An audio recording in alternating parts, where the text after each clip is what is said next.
Isang araw, nasurpresa ang lahat nang mapansin namin na may pagbabago sa aura ng bayaw ko. Hindi ko nga alam kung dapat ba namin itong ikatawa o ikabahala. Ano nangyari po kay Tito Bobo? Ito, baka mag-a-apply na trabaho. Sino naman tatanggap dyan? Yung ganyang forma, malamang. Senyales yan. Anong senyales, Dak? Senyales. Senyales na malapit na. Malapit na. Alin, Daddy? Na malapit na siyang matigo.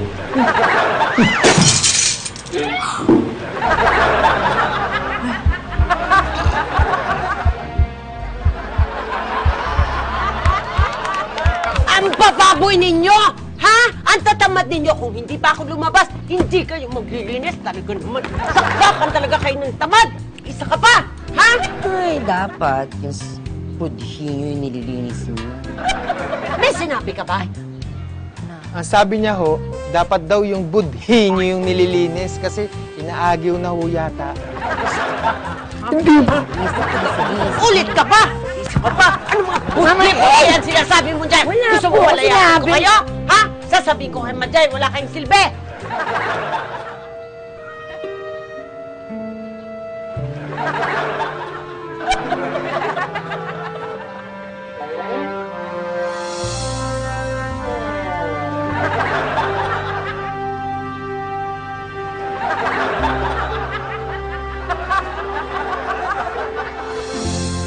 Teka, anong amoy yun? Papa mo ba yun ni Kuya Bobong? Anong amoy? Amoy corona eh. Corona ng patay. Mahina ang pang-amoy ko eh. Hindi ko masyado na-amoy. Ay. Oh? Oh, ano ito? Para saan tong kandila? Ha? Para kay Mang Bobong ho, mapepegi na yun. Matategi! Walang! Matategi! Ah! Bobong, matitigi. Ay! Ay! Ay! Ay! Ay! Saluhin mo ako! Iba mo! Hindi matategi!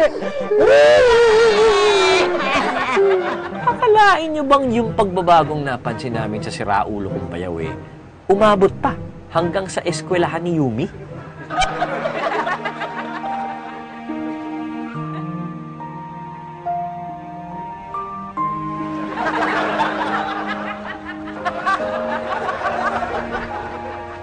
Oh, anong kailangan ni Mang Bobong? Bakit nandito yun?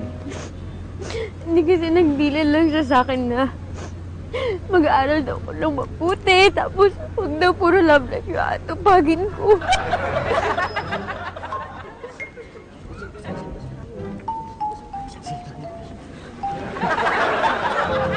Ano ginagawa nyo?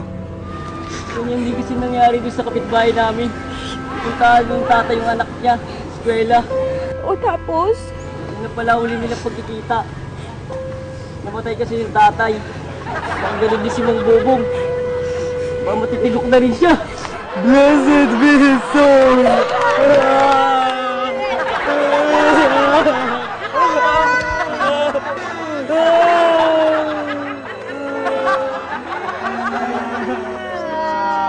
Ano?